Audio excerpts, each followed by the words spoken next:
In this video, I talked to Marty McLeod. Marty is a student of Five Figure Niche Site, and he's been on the show several times.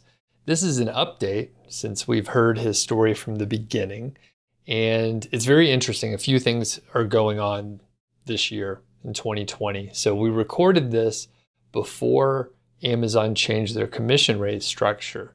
However, it was after COVID-19, the pandemic hit us. So things have changed since we recorded this, and a couple things I want to mention. Number one, Marty's great. All right, Marty's great. He's doing an excellent job. He quit his full-time job in September of 2019, and he's been making it work. His earnings are down a little bit in general, and we don't know what's going to happen after the Amazon changes, but here's the thing. Marty has taken action. He's been doing things for a few years. He's an entrepreneur now. He's going to be okay. He's going to be able to pivot and figure out how to make this work. Now, I am launching the course when this video is going live. So I have a course. It's called Five Figure Niche Site. Marty took the course. Several other people on the channel that I've featured have taken the course, and things have changed. However, I'm still launching the course because a lot of people are waiting for it. A lot of people were asking me if I was still going to launch it in the last 2 weeks, and I struggled with it. We're all kind of trying to figure out what we're going to do, but people want the course, and I was already adding more material, more units to the course to make it more well-rounded and to add some components so people can have a more blended monetization model. Now, this is not a comprehensive course on display ads, creating your own products, plus Amazon affiliate. It's still, at its core, an Amazon affiliate course. I think Amazon is still going to be one of the better ways to monetize most sites, especially for people getting started with side hustles. Now, if you're thinking you're going to be able to make the same kind of revenue as we were making before the commission rate change in April 2020, it's going to be a little bit off. You're not going to be able to make as much as quickly. It's still possible to make replacement income, but I believe Amazon's spot now is going to be more of a side hustle, supplemental income sort of monetization method. We'll see how it shakes out, but the fact is, Amazon, the market share that Amazon has is like 38%. Walmart is at number 2, and they're at 5%. So even with reduced commission rate structures, Amazon is probably, for most people, most of the time, going to be a great monetization model. So we're still launching the course April 27th through May 1st, and I will be adding those new units. I'm not sure how many. It'll be like 2 to 3 new units to help people out. And I'm doing that for existing students, and anyone enrolling will have that same access as well. So if you're interested in the course, there's a link in the description, fivefigurenichesite.com/launch, and you can go check it out, see if it's a good fit for you. And Marty shares some awesome stuff. He's in the Facebook group, the private Facebook group for the course, so you can hook up with him there, and he's a very helpful dude. So without further ado, let's hear from Marty McLeod. Hey, what's going on? It's Doug Cunnington here, and I'm with my good friend, Marty McLeod. How are you today? I'm good. How's it going? I'm doing awesome here, and you've been on the show a few times, which is very cool. You're a success story, and we're getting an update here in April of 2020, which is a weird time in the world. So just personally, how has COVID impacted you, your day-to-day life, and all that? As far as that goes, well, some things that we take for granted sometimes, like being able to go to the gym almost whenever you want to, and things like that. Can't do it right now. But on the positive side, if ever there was a time to stay home and try to get more work done, I guess now is it. Yeah, that's the truth. And I've seen like memes online and stuff where it's like, yeah, there's no excuses for getting things done now. You're at home, you can work on your sites and do whatever you got to do. So one of the reasons why I wanted to bring you back on, one, you're a cool dude and people like you and they want to hear your updates. In this sort of like time, I have been getting a lot of questions where people are thinking, hey, do affiliate sites work anymore? Especially now, I think someone even thought that Amazon was going to shut down their affiliate program. Like people's minds just go to the extremes, but business is going as usual in my neck of the woods. So can you give us kind of an update on your earnings, say for like Q1 of 2020?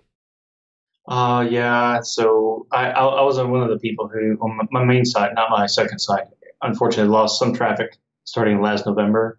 So, which happened to, quite a few people. You hear about everybody talk about it. But still, all in all, I can't really complain too much. I can still work it. So, a little bit over for the first quarter of this year was like probably somewhere around 10,000. You can't count ad revenue in along with Amazon earnings. Nice. So, I'm still getting by. Okay. Cool. Yep. And for people that don't know, number one, you can go back and watch some of the previous interviews with Marty to get sort of the full spectrum. You've been on, 5-6 times. You had a full-time day job for a long time, a career, and you left last September. So congrats on that. And you've been able to keep it going, even though earnings are a little bit lower than potentially what they were before November. Right, exactly. Cool. Yep, and move on to new ideas too.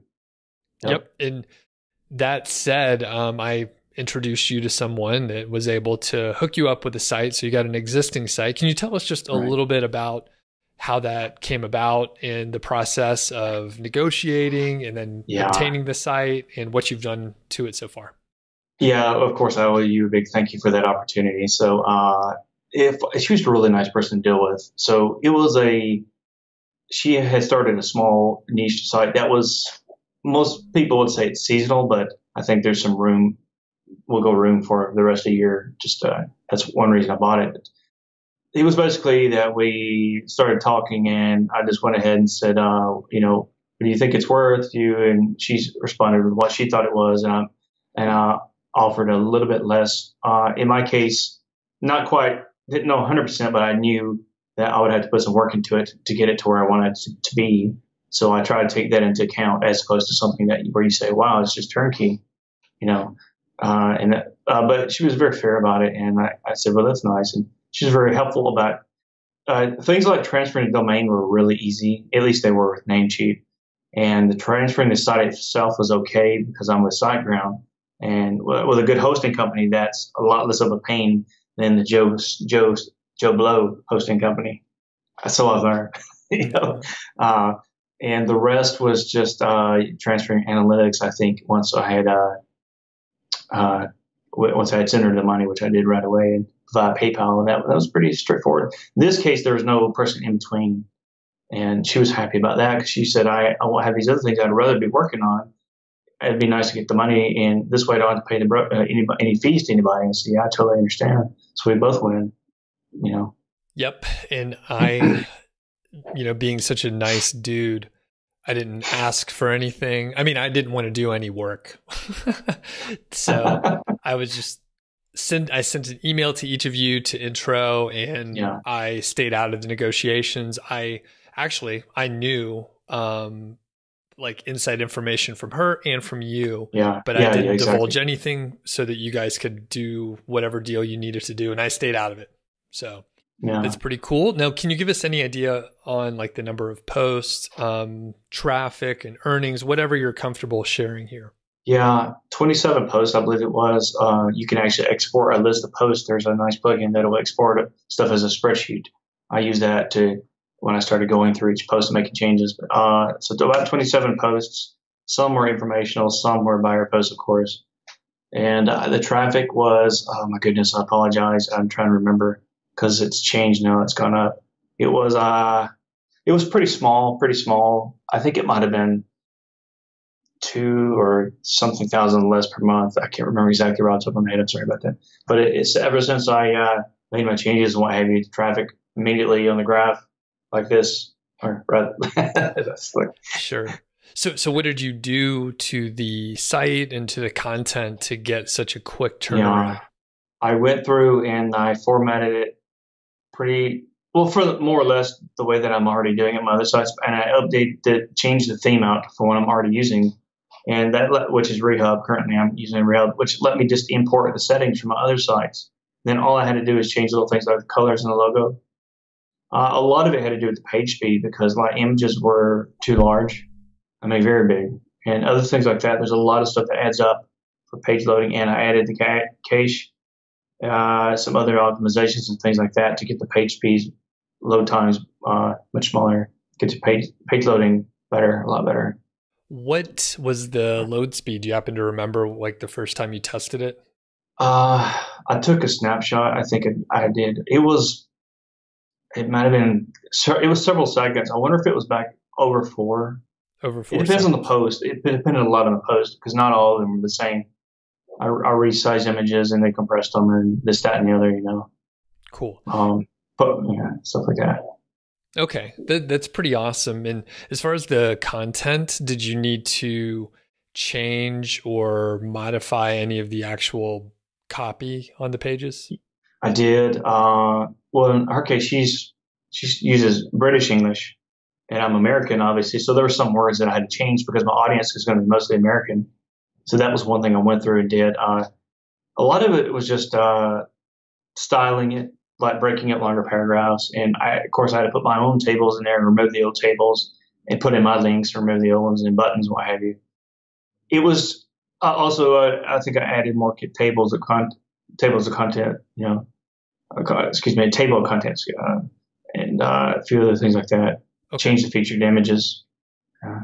Okay. So what's your gut feeling? I know you won't know for sure, but what's your gut feeling on the most effective thing that you just mentioned? Because you talked about site speed, you improved some of the content, you put a new theme on there, and maybe a couple other things as well. So do you know, or what's your gut tell you? Because you won't know for sure what it is. Yeah, I think that the big change in page speed, as much as I was surprised, I think that had somewhat of an impact. And I think that possibly page on time has actually gone up.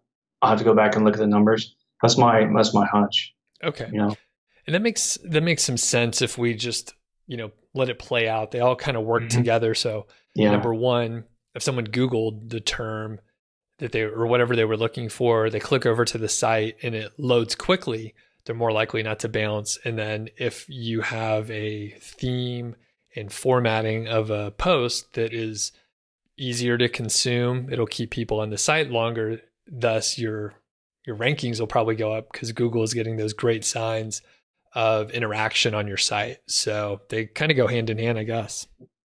Yeah. Awesome. So at this point, have you added like new content? No, I'm actually about to do that. I did the keyword research and got the content plan laid out. So I've already got a set of posts and the secondary keywords ready to go. I was doing that, and I also did it for a new site I want to start. That's informational content. I did them about the same time. Just, sometimes you have to spend a little while looking for good keywords. Okay. And how much content are you planning on adding to the site that you just purchased? I want to add 10 for now. I want to go and add another 10 and a lot more for the other new one that I want to do. Okay. And just before we move on to the new site, like long term, so it sounds like 10 articles in the short term, but let's say in 12 months or 18 months, like where do you see this site that you just purchased? Yeah, I want to have it at, I think easily want to have it at 50 posts, but I want to have it earning $1,000 a month if possible. And however many posts it's going to take, that's probably going to take in this niche. It's possibly doable with 50, but I'm going to aim for higher. Let's say 65 or so, maybe 100 posts. I think I'll be happy. It's my first time scaling up, so part of that has to do with me, the learning curve for that. As long as I get that working, that's doable. That's a lot of it right there, Yeah, awesome. So this new site, you alluded to it a couple of times. So tell us about that and what your plans are for it. Yeah, so this is easy to explain. For anybody who's been watching your channel for a while, you interviewed Ron Stefanski and John Dykstra quite a few times, and I learned quite a lot from those guys, including John, especially because I've got a bunch of his courses, which I bought through the links in your email newsletter. And so it's a fantastic business model. I'm currently already using Mediavine ads on my sites, and that was a nice extra amount of money. But personally, like Ron Stefanski had said in one of your videos, Amazon can be high risk, and it would be fantastic to me to have just an informational content site, or mostly informational, that earns ad revenue, because there's a whole list of fantastic reasons why it's great. The keywords are more plentiful. I've gone through a massive amount of keywords, and just recently, informational, a question and answer, and there are just so many great ones. And yeah, you get to spend time sorting through it all. It's lower risk. You're not competing against other equivalent sites like you are with Amazon product. And also, it's in some ways, I think it's just more fun.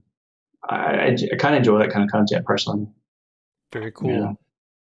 And as far as like choosing some of those informational keyword phrases, obviously in John's courses, he goes over that extensively, but do you have any quick tips for people that are like, hey, maybe I want to dip my toe into this informational area? Yeah, I would say, well, I did niche research first of all to make sure that the niche was going to warrant me spending time and effort in it, because that meaning that there were going to be enough topics to cover. And I would say that there probably are. There's probably a fantastic amount. Some are better than others. Some are just massive and massive. So if you get a good niche from the beginning, that's not going to be an issue. It's just a matter of coming up with the ideas, using those as the seed to generate the keywords that you evaluate. And it's like you can keep coming up with more ideas, which shouldn't be too hard.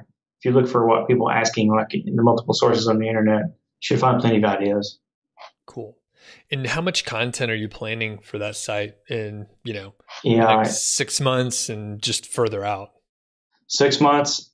It would be great if I could get it to 40, maybe even 50 if things go really well. We'll see how it goes. But long term, thinking a lot more, very big. Yeah. Hundreds. Yeah, exactly. Okay. And John has several courses out there, which I'm an affiliate for all of them. Do you know the name of the course that sort of outlines the informational plan that you're going to do here? Well, he has several different ones for different subtopics related to this, because there's one for ads, there's one for some keyword research, the way he does it, one for using VAs and hiring people. I guess it depends on which one that you're thinking about. His are cover all the little pieces, basically. Okay. So it would probably, because I can't remember, I think he has like 6 or 8 different courses. So, yeah, exactly. I think he's got about 8. Yeah, they're like smaller in scope, so they solve one problem. So it's probably like 3 or 4 of them. Like you're mentioning. Right. Okay. Right. Cool. Anything else interesting with this new site? Yeah, I was going to try a new hosting company, Hostinger, which I have never really heard of before, but I thought, well, since this is so brand new, I'll wait until later to upgrade it, and I'll just use the budget option for now. And why not try another possibility? But the problem was, despite what the reviews I read, they turned out not really to be true. That support was almost impossible to find an email address to actually email somebody. They have a chat window. You have to wait for somebody to email you back. Nobody would actually answer me right then. I think they're in Lithuania or something. Yeah. And actually, I paid for daily backups too, because I had the times where I really depended on those. They'll save my behind in a big way. It's worth the money. But the problem was the way they implemented it was really weird. You could have done it with a WordPress plugin. You had these separate files. There were backups, but you'd have to download the file and like upload it again. These separate files to restore. It was so freaking slow. It's just pain in the ass. And I was not going to deal with it. I was kind of frustrated about the support thing. And finally I said, I'm sorry, I think I just need to cancel and get my money back. And I went back to SiteGround. Everything's cool there. Yeah. I was going to say, just stick with SiteGround, man. Like, why are you testing other companies? You're just glutton for punishment, man. You're like, oh, let me try this unproven hosting company that I don't know anything about. So, all right, I'm just busting your balls there on that. That's cool. Yeah, SiteGround's very good. I'm an affiliate for SiteGround. They're a little pricier, but they have awesome support. You just hop on the chat and you're chatting with someone in usually a minute or less.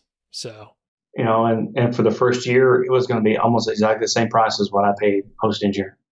And I thought, wow, why am I dealing with this? So, yeah. And they have a cool deal right now with SiteGround for COVID-19. It's like the first 3 months. Now this is for their most basic shared hosting package.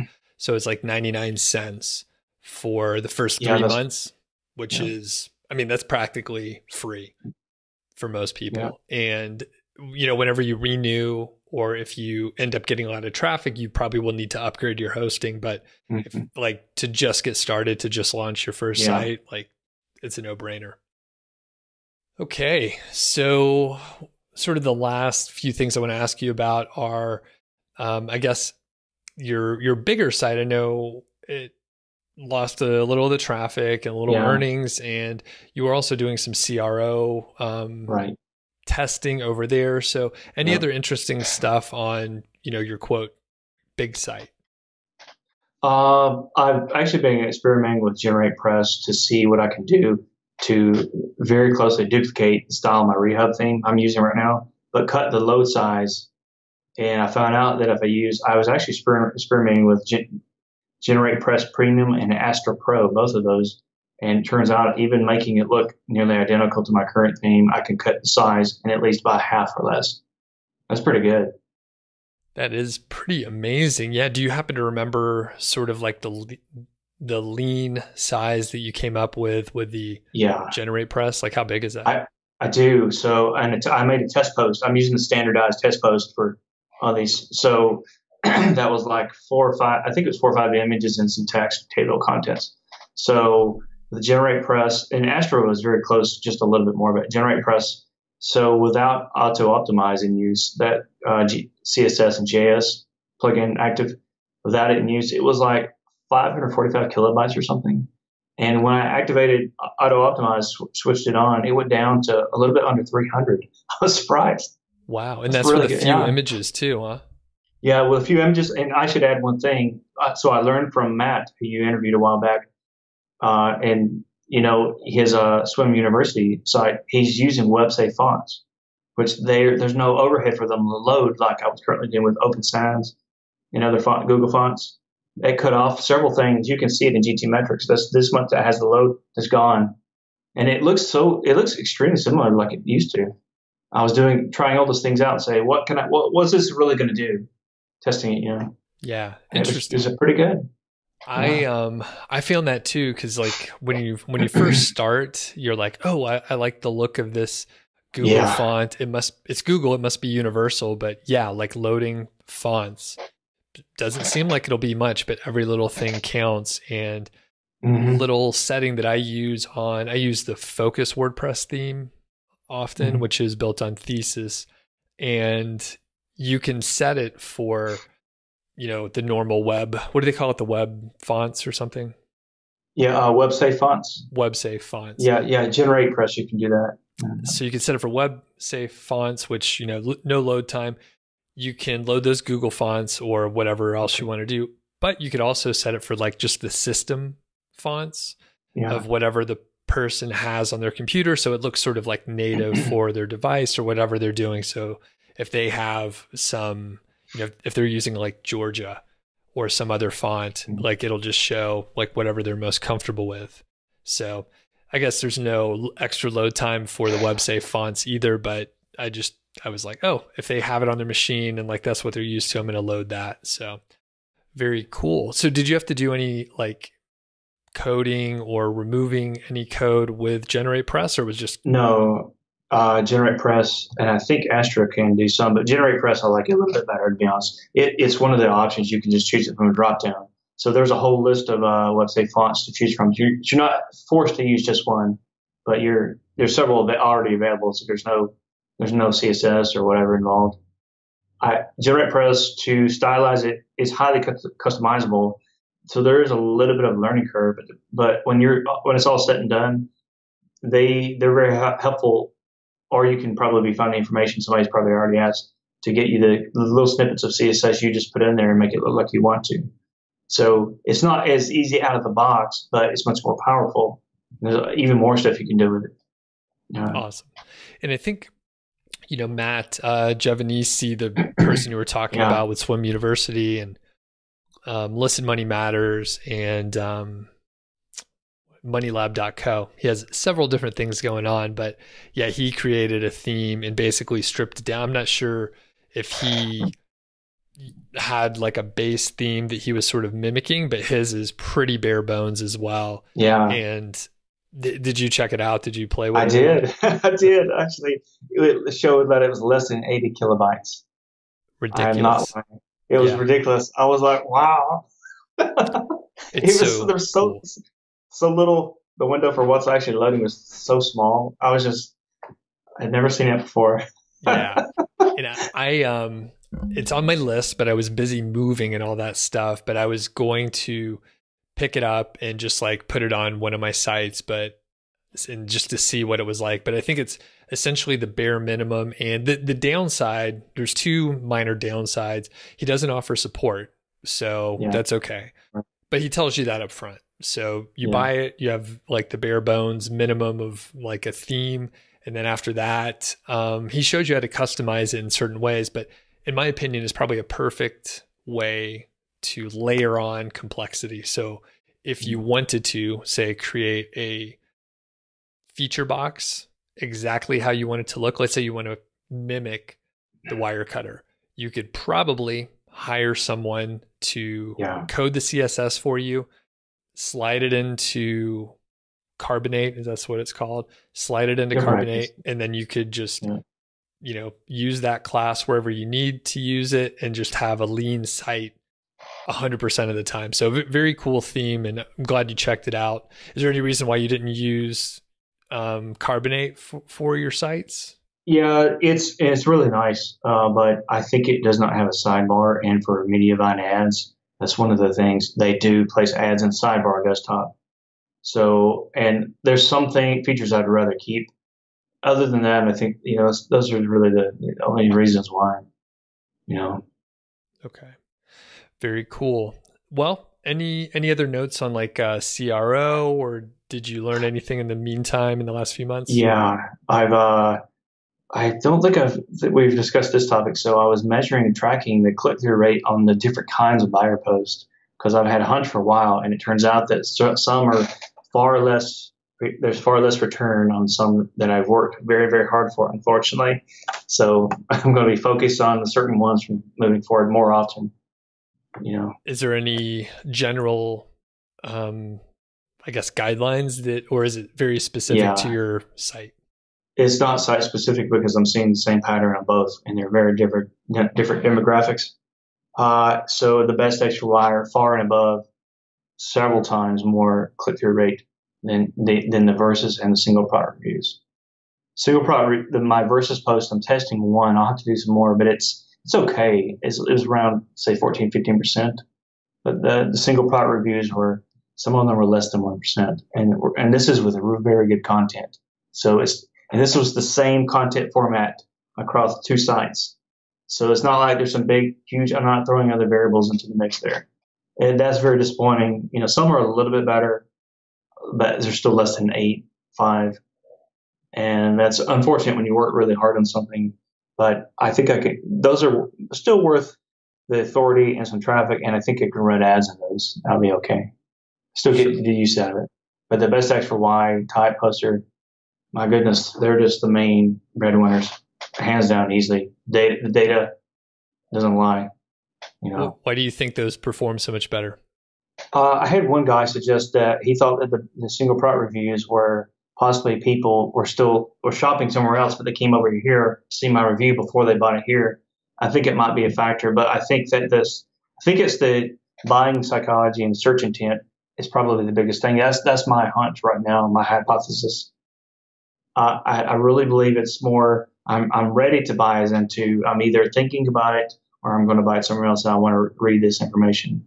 So best XY, you click when over 30% of the people landing on it click through and go to Amazon. That's a huge light for we definitely are seriously thinking about buying versus the others they're not really.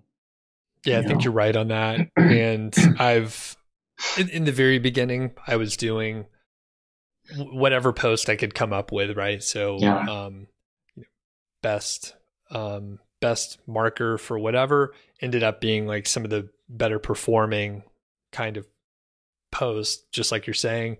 But originally I was publishing like Sharpie reviews or something like that, or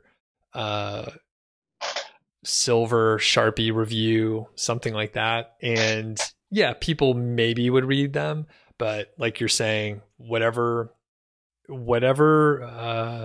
especially if they're like trying to search for something and they have a specific application in mind or a specific kind of user. So that totally makes sense. It's more tailored to what they're looking for, I think. Yeah. So very cool. Anything else on the CRO? You've always been a big proponent of tables. It seems like you have that honed in. Yeah, I have that. Those are still doing really, really well. But I picked up and Matt Diggity's group, a guy said, you should pick up the Russell Brunson book, the ebook. He's more sales funnels and offers, landing page kind of stuff. But there were some ideas in there for testing, and I was testing green versus red buttons he had a test example where the data gave the red button was a far better winner for conversions. Currently the data is saying though that they're roughly the same and possibly even better for the green, like I already had. Which it's just, you never really know for sure until you find out. At first it was looking different, but once you're patient, give it time, the sample size goes up, the data will show you the truth, which sounds funny, I guess, but I was just so curious. Yeah, the headlines are popular for like, I changed the button color and blah, blah, blah. But I've never heard someone say like, yeah, we did the button color thing and everything changed. Like if you have the right traffic on there, like people are going to figure out how to click over. So that's my approach usually, is just get the right kind of traffic, the person that wants to buy something, and you'll be in good shape. So cool. I did have one or two. One was just one or two more. One was just I always just like to see the data myself. So I had Convertica had done some work on my sites, and their optimizations, I was confirming the click-through rate that it was an improvement, and it definitely is. And that was a placement of product tables. Oh, so where do you put them? Close to, not above the fold, but shortly after the intro, kind of after the table contents, after the first H2. Yeah. Okay. Well, that's good to know, because in my perfect Amazon affiliate review format, which is in the 5-Figure Niche Site course, and it's freely available, that's where I put the tables. I blindly I was doing a lot of stuff that was mostly right. Like I contended often, like I'm doing most of this stuff right, even though I've never tested like that stuff that you're talking about. It's amazing to have the data though to really confirm it. Awesome. Well, any parting thoughts, Marty? Just I'm grateful that I started working on my sites. I'm grateful to be in a position where I don't have to worry about my day job like I did, because I was making money online. I'm very grateful for that. And, when this all happened, I thought, man, I'm in a good position. I'm still going to have to work hard at it, but I'm so much more fortunate than a lot of people because I made the effort early on to get to where I am now. So it's really food for thought. You really need to think about how quickly things can radically change. Do you want to be in the position where you might lose your job? My brother got laid off and his girlfriend got laid off. And that sucks. I hate to hear about that happening to people. So I think people should really think about what you have to offer and the information and this way of making money online. Because it's actually, I enjoy it, and you learn so much. And once you learn stuff, you get rewarded for it when you put in the effort. It's great, Very good. Yeah. I 100% agree. And I got laid off in 2015, and I'm glad I had a side hustle going and, kept with it. And it wasn't easy, as you know, and there's a ton of work to be done. Yeah. So there's, now's the time to start if you haven't, for folks out there. And then if you do have something going and maybe you haven't gotten the traction that Marty has, or maybe the Adrian Diaz or Christy, like maybe you haven't connected all the dots yet, but like keep pushing, because basically everyone started at zero and they persevered and figured it out. So I know when you and I met, Marty, you were kind of doing okay in some areas, but you hadn't really like put all the pieces together in the right order. And now, you're a regular guest on the show. So look at this. Right. Just goes to show you. Yeah. Yeah. So thanks a lot for joining us again. Oh, thank you. And if people want to reach out to you, you don't have a site or anything, but you're often active in comments on YouTube channels, and you're in a few Facebook groups, right? Yeah. I'm probably in about 6 or 8 or even more Facebook groups. Yeah. Okay. That's awesome. Very cool. Thanks a lot, Marty. Appreciate it.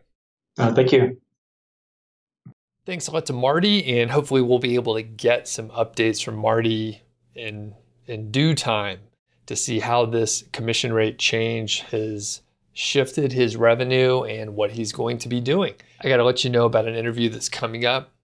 Later on this week, I'm going to publish an interview with Adrian Diaz of Hasta La Vista Boss. And the cool thing is we actually recorded it after the commission rate change. So a very fresh piece of content here. And Adrian, lays it out, lets us know what he's going to be working on and how he's going to shift and basically diversify some of his monetization out there. So if you're interested in 5-Figure Niche Site, check out the link in the description, and thanks for watching the video.